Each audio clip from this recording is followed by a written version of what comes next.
हे राजन, गोपियां भगवान की इस प्रकार प्रेम भरी सुमधुर वाणी सुनकर जो कुछ विरह जन्य ताप शेष था उससे भी मुक्त हो गईं और सौंदर्य माधुर्य निधि प्राण प्यारे की अंग संग से सफल मनोरथ हो गईं। भगवान श्री कृष्ण की प्रेयसी और सेविका गोपियां एक दूसरे की बाहों में बाह डाले खड़ी थीं। उन स्त्री रत्नों के साथ यमुना जी के पुलिन पर भगवान ने अपनी रसमयी रासलीला प्रारंभ की। संपूर्ण योगों के स्वामी भगवान श्री कृष्ण दो दो गोपियों के बीच में प्रकट हो गए और उनके गले में अपना हाथ डालकर इस प्रकार एक गोपी और एक कृष्ण, यही क्रम था। सभी गोपियां ऐसा अनुभव करती थी कि हमारे प्यारे तो हमारे पास हैं। इस प्रकार सहस्त्र सहस्त्र गोपियों से शोभायमान भगवान श्री कृष्ण का दिव्य रासोत्सव प्रारंभ हुआ। उस समय आकाश में शत शत विमानों की भीड़ लग गई। सभी देवता अपनी अपनी पत्नियों के साथ वहां पहुंचे। रासोत्सव के दर्शन की लालसा से, उत्सुकता से उनका मन उनके बस में नहीं था। स्वर्ग की दिव्य दुंदुभियां अपने आप बज उठी। स्वर्गीय पुष्पों की वर्षा होने लगी। गंधर्व गण अपनी अपनी पत्नियों के साथ भगवान के निर्मल यश का गान करने लगे। रास मंडल में सभी गोपियां अपनी प्रियतम श्याम सुंदर के साथ नृत्य करने लगी। उनकी कलाइयों के कंगन, पैरों के पाजेब और करधनी के छोटे छोटे घुंघरू एक साथ बज उठे। असंख्य गोपियां थीं, इसलिए यह मधुर ध्वनि भी बड़ी ही जोर से हो रही थी। यमुना जी की रमण रेती पर ब्रज सुंदरियों के बीच में भगवान श्री कृष्ण की बड़ी अनोखी शोभा हुई। ऐसा जान पड़ता था मानो अगणित पीली पीली दमकती हुई सुवर्ण मणियों के बीच में ज्योतिर्मय नील मणि चमक रही हो।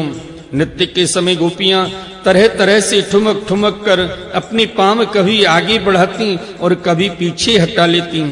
कभी गति के अनुसार धीरे धीरे पांव रखती तो कभी बड़े वेग से, कभी चाक की तरह घूम जाती, कभी अपने हाथ उठा उठा कर भाव बताती तो कभी विभिन्न प्रकार से उन्हें चमकाती। कभी बड़े कलापूर्ण ढंग से मुस्कुराती तो कभी भौहें मटकाती। नाचते नाचते उनकी पतली कमर ऐसी लचक जाती थी मानो टूट गई हो। झुकने, बैठने, उठने और चलने की फुर्ती से उनके स्तन हिल रहे थे तथा वस्त्र उड़े जा रहे थे। कानों के कुंडल हिल हिल कर कपोलों पर आ जाते थे। नाचने के परिश्रम से उनके मुंह पर पसीनों की बूंद झलकने लगी थी। केशों की चोटियां कुछ ढीली पड़ गई थीं। नीवी की गांठें खुली जा रही थीं। इस प्रकार नटवर नंदलाल की परम प्रेयसी गोपियां उनके साथ गा गाकर नाच रही थीं।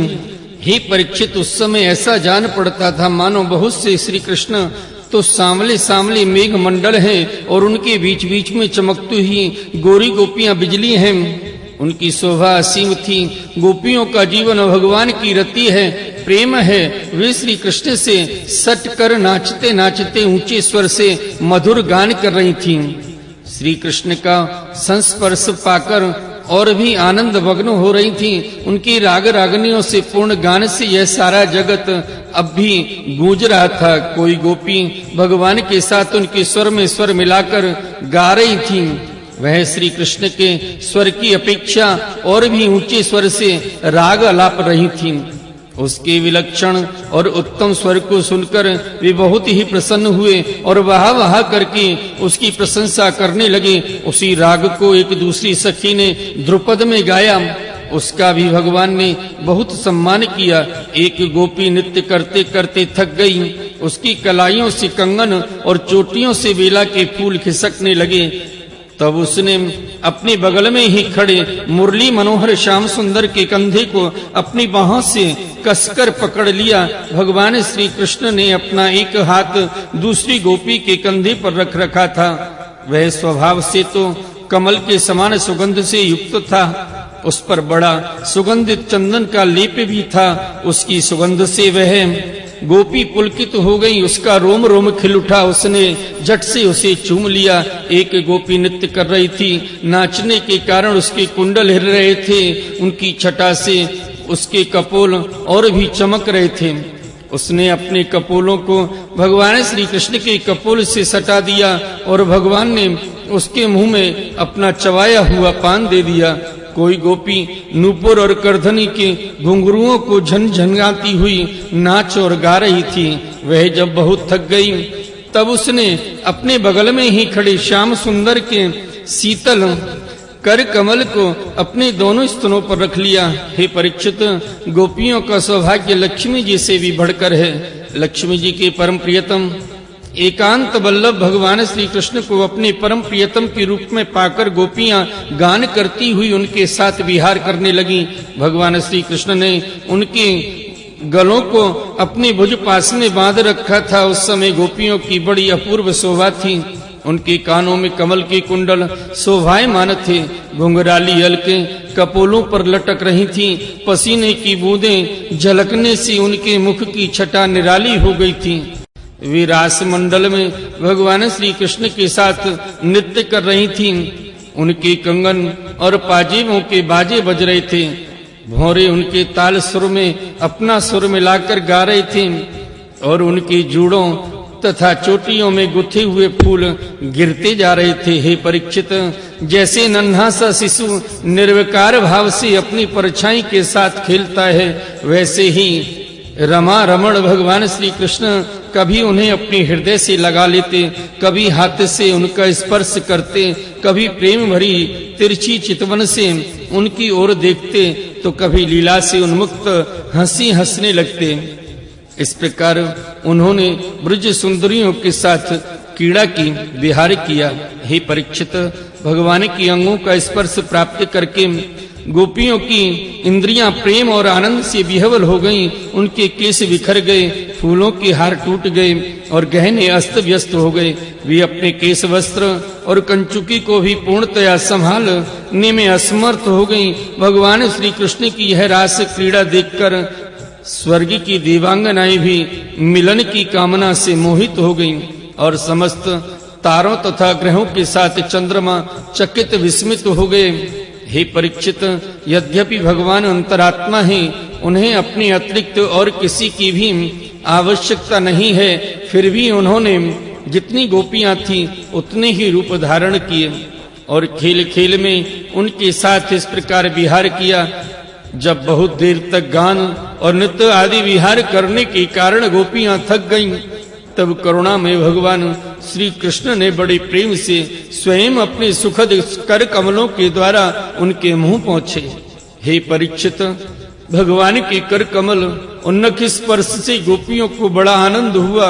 उन्होंने अपने उन कपोलों के सौंदर्य से, जिन पर सोने के कुंडल झिलमिला रहे थे और घुंघराली अलकें लटक रही थीं, तथा उस प्रेम भरी चितवन से जो सुधा से भी मीठी मुस्कान से उज्जवल हो रही थीं, भगवान श्री कृष्ण का सम्मान किया और प्रभु की परम पवित्र लीलाओं का गान करने लगी। इसके बाद जैसे थका हुआ गजराज किनारों को तोड़ता हुआ हथनियों के साथ जल में घुसकर क्रीड़ा करता है, वैसे ही लोक और वेद की मर्यादा का अतिक्रमण करने वाले भगवान ने अपनी थकान दूर करने के लिए गोपियों के साथ जल क्रीड़ा करने के उद्देश्य से यमुना के जल में प्रवेश किया। उस समय भगवान की बनमाला गोपियों की अंग की रगड़ से कुछ कुचल सी गई थी और उनके वक्षस्थल की केसर से वह रंग भी गई थी। उसके चारों ओर गुनगुनाते हुए भौरे उनके पीछे पीछे इस प्रकार चल रहे थे, मानो गंधर्व राज उनकी कीर्ति का गान करते हुए पीछे पीछे चल रहे हों। हे परीक्षित, यमुना जल में गोपियों ने प्रेम भरी चितवन से भगवान की ओर देख देख कर तथा हंस हंस कर उन पर इधर उधर से जल की खूब बौछारें डाली। जलो डोलीच उलीच कर उन्हें खूब नहलाया। विमानों पर चढ़े हुए देवता पुष्पों की वर्षा करके उनकी स्तुति करने लगी। इस प्रकार यमुना में स्वयं आत्माराम भगवान कृष्ण ने गजराज के समान जल विहार किया। इसके बाद भगवान श्री कृष्ण ब्रज युवतियों और भौरों की भीड़ से घिरे हुए यमुना तट के उपवन में गए। वहां बड़ी ही रमणीय था। उसकी चारों ओर जल और स्थल में बड़ी सुंदर सुगंध वाले फूल खिले हुए थे। उसकी सुवास लेकर मंद मंद वायु चल रही थी। उसमें भगवान इस प्रकार विचरण करने लगे जैसे मदमत्त गजराज हथनियों के झुंड के साथ घूम रहा हो। हे परीक्षित, शरद की वह रात्रि जिसके रूप में अनेक रात्रियां पुंजीभूत हो गई थी, बहुत ही सुंदर थी। चारों ओर चंद्रमा की बड़ी सुंदर चांदनी छिटक रही थी। काव्यों में शरद ऋतु की जिन रस सामग्रियों का वर्णन मिलता है उन सभी से वह युक्त थी। उसमें भगवान श्री कृष्ण ने अपनी प्रियसी गोपियों के साथ यमुना की पुलन यमुना जी और उनकी उपवन में विहार किया। यह बात स्मरण रखनी चाहिए कि भगवान सत्य संकल्प हैं। यह सब उनकी चिन्मय संकल्प की ही चिन्मय लीला है और उन्होंने इस लीला में काम भाव को, उसकी चेष्टाओं को तथा उसकी क्रिया को सर्वथा अपने अधीन रखा था। उन्हें अपने आप में कैद कर रखा था। राजा परीक्षित ने पूछा, भगवान श्री कृष्ण सारे जगत के एकमात्र स्वामी हैं। उन्होंने अपने अंश श्री बलराम जी के सहित पूर्ण रूप में अवतार ग्रहण किया था। उनके अवतार का उद्देश्य ही यह था कि धर्म की स्थापना